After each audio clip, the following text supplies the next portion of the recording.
জাতিসংঘের মহাসচিব Antonio Guterres এখন উনি ঢাকায় আছেন, বিভিন্ন কাজকর্ম করছেন এবং দেখলাম যে উনি একটা ওই রোহিঙ্গা ক্যাম্পে কক্সবাজার রোহিঙ্গা ক্যাম্পে উনি একটা ইফতারের আয়োজন করছেন, যেখানে নাকি 1 লক্ষ রোহিঙ্গা মুমিন মুসলমান ইফতার করবে। খুবই ভালো কথা। ইন্টারেস্টিং ব্যাপার হচ্ছে, আমরা গত কয়েকদিন ধরে ভারতীয় ওই মিডিয়াগুলোতে দেখতেছি তারস্বরে তারা প্রচার করছে এই মার্চ মাসে কিভাবে এই শেখ হাসিনাকে বাংলাদেশে পাঠানো হবে, এবং সেই পাঠানো হবে মানে একেবারে প্রধানমন্ত্রী হিসেবে পাঠাবে। এই জন্যে নরেন্দ্র মোদী কীভাবে অজিত ডোভালের সাথে আলাপ আলোচনা করছে, তারপরে শেখ হাসিনার সাথে আলাপ আলোচনা করছে, এইটা নিয়ে কিন্তু তুলকালাম কাণ্ড। অর্থাৎ তারা কিন্তু ব্যাপকভাবে এই প্রচারণাগুলো করেই যাচ্ছে। আবার অন্যদিকে দেখলাম যে তারা ওই সেনাবাহিনীর মধ্যে কি হয়েছে না হয়েছে, কয়জন সেনাবাহিনীর কর্মকর্তাকে নজরবন্দি করা হয়েছে, তারা কি পাকিস্তানপন্থী না কি জানি, এবং অতঃপর এই বর্তমানে যে সেনাবাহিনী প্রধান এই যে ওয়াকারুজ্জামান তার ক্ষমতা কুক্ষিগত করছে, তারপরে ওই যে প্রধান উপদেষ্টা ডক্টর মোহাম্মদ ইউনূসের সাথে কত প্রকারে তর্ক বিতর্ক হয়েছে ইত্যাদি খবর ভারতীয় মিডিয়াগুলা থেকে দেখলাম যে ব্যাপকভাবে প্রচারণা হয়েছে। তার মধ্যে একটা খবর যদিও হালকা টাইপের একটু পুরনো, বাট সেটাও কিন্তু খুব গুরুত্বপূর্ণ, যে এই জাতিসংঘের যে মানবাধিকার কমিশন আছে তার যে প্রধান ওই কি জানি ফলকার তুর্ক সে কোনো একটা বিবিসির কোনো একটা সাক্ষাৎকারে বা কি একটা সাক্ষাৎকারে জানি তাকে প্রশ্ন করা হয়েছিল যে জাতিসংঘ তো কোনো জায়গায় কোনো তাদের তো কোনো কিছু করতে পারে না, অর্থাৎ বিভিন্ন দেশে গণতন্ত্র পুনরুদ্ধার বা এটা ওটা সেটা কোনো কিছুই তো করতে পারে না, জাতিসংঘ তো ব্যর্থ। তো তখন কিন্তু এই ফলকার তুর্ককে কিন্তু কিছু উদাহরণ দিচ্ছিল। আমি সেই সাক্ষাৎকারটা আমি শুনলামও, এবং বলতে গিয়ে একটা পর্যায়ে বলল যে কথাটা ঠিক না, আমরা বিভিন্ন দেশে কিন্তু গণতন্ত্র পুনরুদ্ধার করতে পারি, যেমন বাংলাদেশ সেখানে আমরা সেনাবাহিনীকে বলছিলাম যে বাংলাদেশে যে গণতন্ত্র উদ্ধারের জন্য যে আন্দোলন হচ্ছে এখানে যেন তারা কোনোভাবেই দমন পীড়নের সহযোগী না হয়, অর্থাৎ অন্য কথায় তারা যেন কোনোভাবেই এই আন্দোলনকে দমন না করে। এবং ফলকার তুর্ক বলল, তারপরে দেখো বাংলাদেশের ঘটনা, মানে বাংলাদেশের উদাহরণটা দিল।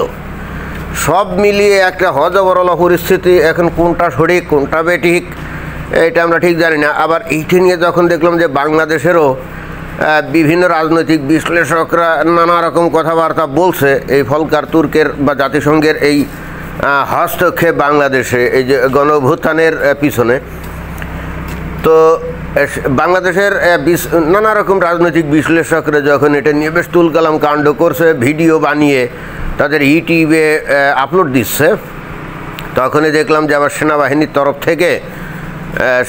তরফ থেকে তারা একটা পরিপত্র জারি করছে, বা কি বলা যায় ওটাকে, বিজ্ঞপ্তি জারি করছে যে না আমরা আসলে এই বিষয়ে আমাদের কোনো আমরা জানি না। অর্থাৎ ফলকার তুর্ক যে বক্তব্যটা দিয়েছে এ বিষয়ে তারা অজানা, আর যদি এটা করেও থাকে তৎকালীন সরকারের কাছে হয়তো করে থাকতে পারে, যেটা তারা জানে না। এখন কথা হচ্ছে, যদি সত্যিকার অর্থে সেনাবাহিনী প্রধানকে ফলকার তুর্ক ফোন করে যদি বলেও থাকে, তাহলে কি সেটা সেনাবাহিনী স্বীকার করবে নাকি? না, সেটা তো স্বীকার করবে না, তাই না? কিন্তু সেই আন্দোলনের সময় সেনাবাহিনীর যে আচরণ আমরা দেখেছিলাম তাতে কিন্তু ফলকার তুর্কের কথা যে অনেকটাই সঠিক সেটা কিন্তু মনে হয়। কিন্তু আমি বেসিক্যালি একটা জিনিস নিয়ে ফোকাস করতে চাচ্ছি, সেটা হলো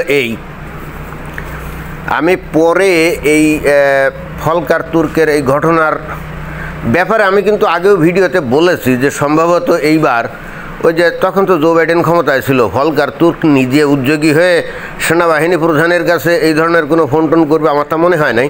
আগেও আমি ভিডিও করেছি এ বিষয়ে, আমি বলেছি যে সম্ভবত আমেরিকা থেকে, তখন তো জো বাইডেন ক্ষমতায় ছিল তাই না, তো আমেরিকা থেকে হয়তো বাংলাদেশ সেনাবাহিনীকে হয়তো বলা হয়েছিল যে তোমরা এই আন্দোলনের ক্ষেত্রে নিউট্রাল থাকবা, চুপচাপ থাকবা, এবং সেক্ষেত্রে যদি তোমরা আমাদের কথা না শোনো তাহলে কিন্তু ওই যে জাতিসংঘ যে শান্তিরক্ষী বাহিনীতে তোমাদের কোনো অংশগ্রহণ থাকবে না।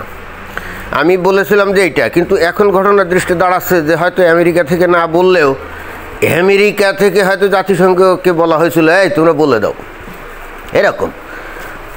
এখন বাংলাদেশ সেনাবাহিনী তাহলে কী করেছে তখন, যে জাতিসংঘ বাহিনীতে ওই যে শান্তিরক্ষী বাহিনীতে প্রায় 6,000 থেকে 7,000-এর মধ্যে কিন্তু অলওয়েজ ডিপ্লয়েড থাকে এবং সেখানে তারা ভালো আয় উপার্জন করে।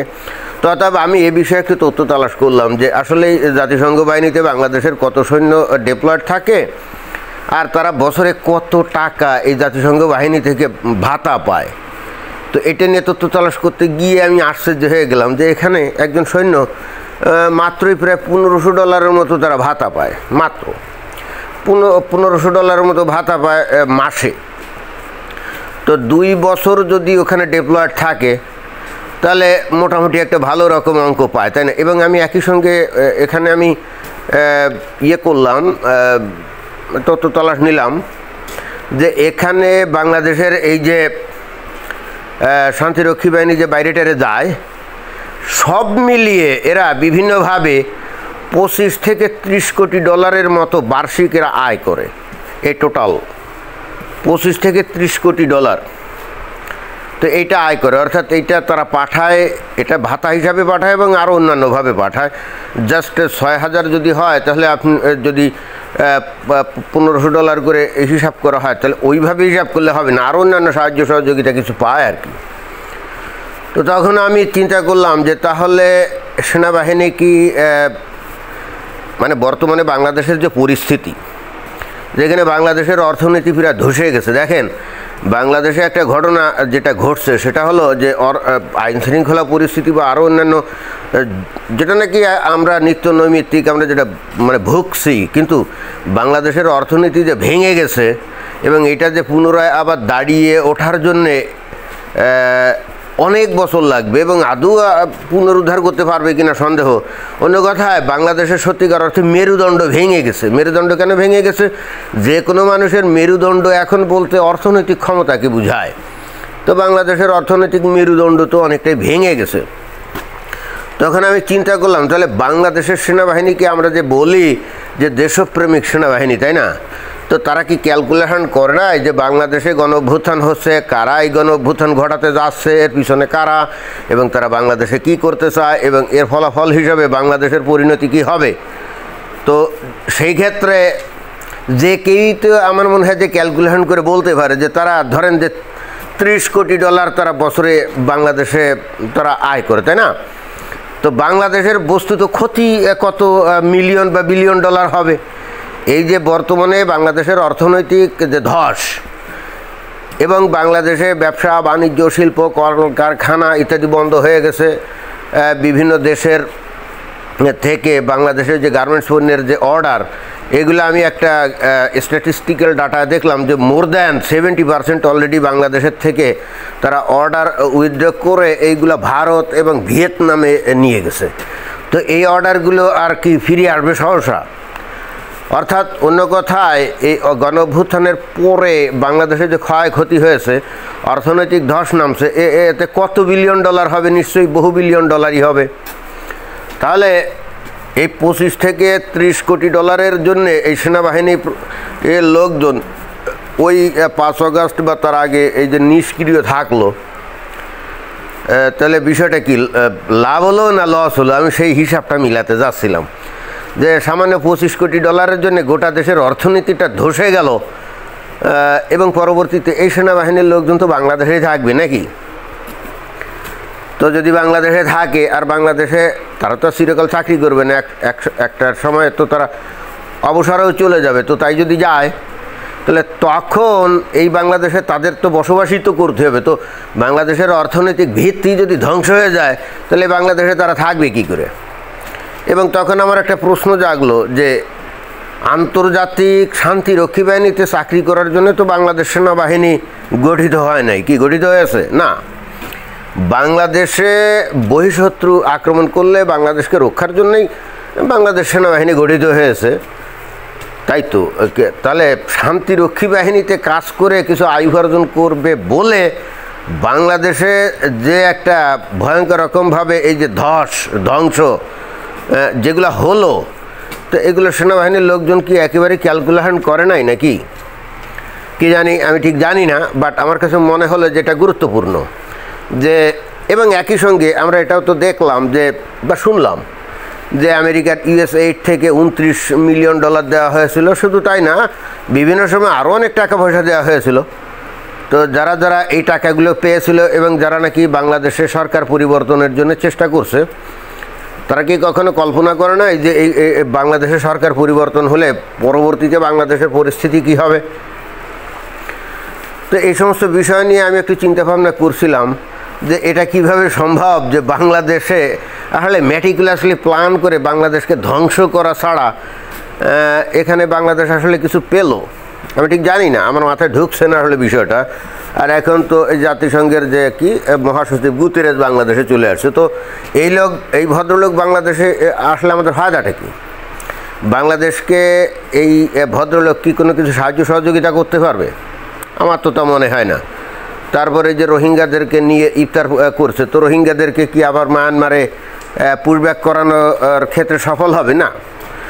এই গুতেরেসের কথায় তো কেউ পাত্তা দিবে না, তাই না? এবং ওই আরাকান আর্মি তারাও এই রোহিঙ্গাদেরকে তাদের অঞ্চলে ঢুকতে দিবে না। সেখানে তো গুতেরেসের কথায় কোনো কাজ হবে না আর কি।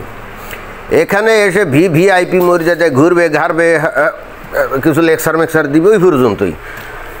আর ওদিকে এই জাতিসংঘের মাধ্যমে কোনো সাহায্য সহযোগিতা অথবা বাংলাদেশের অর্থনৈতিক উন্নয়নে কোনো কিছু করা, এটা তো আদৌ সম্ভব নয়। কারণ এখন তো খোদে আমেরিকা, ইউরোপীয় ইউনিয়ন এরা তো নিজেরাই প্রচণ্ড রকম ব্যস্ত, তাই না? ওই ট্যারিফ যুদ্ধ, ন্যাটো ভেঙে যাচ্ছে কি যায় না, তারপর ওদিকে রাশিয়া ইউক্রেন যুদ্ধ এই সমস্ত নানা কিসিম নিয়ে এখন ইউরোপীয় দেশগুলো যারা নাকি বাংলাদেশকে সাহায্য সহযোগিতা বিভিন্নভাবে করে, বাণিজ্যিকভাবে অর্থনৈতিকভাবে, তারা তো এখন নিজেরাই ত্রাহি অবস্থায় আছে। বাংলাদেশের দিকে তাকানোর টাইম আছে নাকি? তো সার্বিকভাবে জিনিসটা আমার কাছে খুবই দুঃখজনক মনে হলো যে বাংলাদেশের সেনাবাহিনী বাংলাদেশকে রক্ষার জন্যই তাদের সৃষ্টি। শান্তিরক্ষী বাহিনীতে গিয়ে ওই আফ্রিকার কোন বুর্কিনা ফাসো নাকি সিয়েরা লিওন নাকি কঙ্গো প্রজাতন্ত্র, তাদের শান্তি শৃঙ্খলার জন্যে তো যেহেতু এটা সৃষ্টি না, এটা হয়তো অক্সিলারি। আপাতত বাংলাদেশের সেনাবাহিনীদের কোনো তেমন কাজ নেই, কারণ বহিঃশত্রু তো আর আক্রমণ করতে আসছে না। তো এই মতো অবস্থায় শান্তিরক্ষী বাহিনীতে গেলে টাকা পয়সা কিছু আসলে অসুবিধা কী? এক্ষেত্রে সরকারও কিন্তু তাদেরকে প্রণোদনা দিত বা উৎসাহিত করতো, ঠিক আছে যাও। কিন্তু বাংলাদেশের প্রকৃত বিপদে বাংলাদেশের সেনাবাহিনী আসলে কী করলো?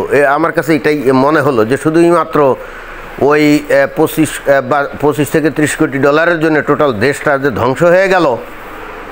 আমার বক্তব্য হচ্ছে যে ওই যে পরবর্তীতে এরা তো এই দেশেই বসবাস করবে, তাহলে যে দেশের অর্থনীতি ধ্বংস হয়ে গেল সেখানে তারা কিভাবে বসবাস করবে? এটাই হলো আমার প্রশ্ন। হয়তো সেনাবাহিনীর উচ্চ পর্যায়ের কিছু লোকজন হয়তো কায়দা কানুন করে ভিসা টিসা নিয়ে কানাডায় চলে গেল, অস্ট্রেলিয়া চলে গেল, আমেরিকা চলে গেল, কিন্তু বাকি যে জওয়ান ক্যাটাগরির অর্থাৎ নর্মাল ক্যাটাগরির যে সৈন্য, তাদের তো বাংলাদেশে থাকতে হবে, তাদের তো আর অন্য দেশে যাওয়ার কোনো সুযোগ নেই, তাই না?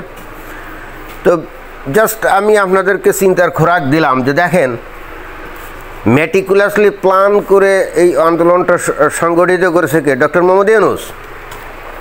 তা উনি আসলে কী প্ল্যান করলেন এবং যার ফলাফল হলো কি? বাংলাদেশের ধস, তাই না? ফাইনালি আমার কাছে যেটা মনে হয়েছে, ডক্টর মোহাম্মদ ইউনূসের ব্যবসা কি? গ্রামীণ ব্যাংক না? তা গ্রামীণ ব্যাংকের ব্যবসা একমাত্র সম্ভব যদি লোকজন গরিব থাকে, কারণ গরিবদেরকেই তো আসলে ওই যে মাইক্রো ক্রেডিট দেওয়া হয়। তো বাংলাদেশ যদি কোনোভাবে মনে করেন যে অর্থনৈতিকভাবে উন্নত হয়ে যায়, তখন মানুষ তো আর গরিব থাকবে না, তখন তো ডক্টর মোহাম্মদ ইউনূসের এই গ্রামীণ ব্যাংকের ব্যবসা চলবে না। অতএব মেটিকুলাসলি প্ল্যানটা এমন কি না যে আমরা তো এটা ভালো করে দেখতে পাচ্ছিলাম যে বাংলাদেশের আসলেই কিন্তু এই যে শেখ হাসিনার 15-16 বছরের শাসনামলের একেবারে শেষ দিকে এসে আমরা কিন্তু দেখতে পাচ্ছিলাম যে বাংলাদেশ আসলেই উন্নতি করতেছিল, তাই না? মানুষের আয় উপার্জন বেড়ে গেছিল। এবং এমনও হতে পারে যে হয়তো মাইক্রো ক্রেডিট লোন নেওয়ার মানুষ আস্তে আস্তে কমে যাচ্ছিল, কারণ মানুষের যখন কাজ থাকে, ব্যবসা বাণিজ্যে আয় উপার্জন হয়, তখন তো আর কেউ খামোখা ওই মাইক্রো ক্রেডিট লোন নিতে যায় না, কি যায় না। তাহলে মাইক্রো ক্রেডিট লোনের ব্যবসা টিকায় রাখতে গেলে তো মানুষকে গরিব রাখতে হবে রে ভাই। বাংলাদেশের মানুষজনের অর্থনৈতিক উন্নতি ঘটলে তখন তো গ্রামীণ ব্যাংকের ব্যবসা শেষ। আমি চিন্তা করলাম ম্যাটিকুলাস প্ল্যানের মধ্যে কি এটা আছে নাকি যে বাংলাদেশের অর্থনীতি যেহেতু উন্নতি হচ্ছিল, মানুষের যে আয় উপার্জন যেহেতু বেড়ে যাচ্ছিল, তাহলে গ্রামীণ ব্যাংকের ব্যবসা শেষ হয়ে যাওয়ার একটা উপক্রম হয়েছিল বলেই ম্যাটিকুলাস প্ল্যান করে বাংলাদেশের মানুষে আবার বেটা গরিব থাক তোদের উন্নতি করার দরকারটা কি, গরিব থাক, ব্যবসা হোক, মাইক্রো ক্রেডিটের লোন নে, কি বিষয়টা এরকম নাকি কে জানি। আমার অনেক প্রশ্ন মাথায় আসলো। ওই ছোটোবেলায় কবিতা পড়ছিলাম একটা, এখনও মনে পড়ে যে মাথায় কত প্রশ্ন আসে, দিচ্ছে না কেউ জবাব তার। হ্যাঁ, আমার কিন্তু অবস্থা সেরকম। ধন্যবাদ।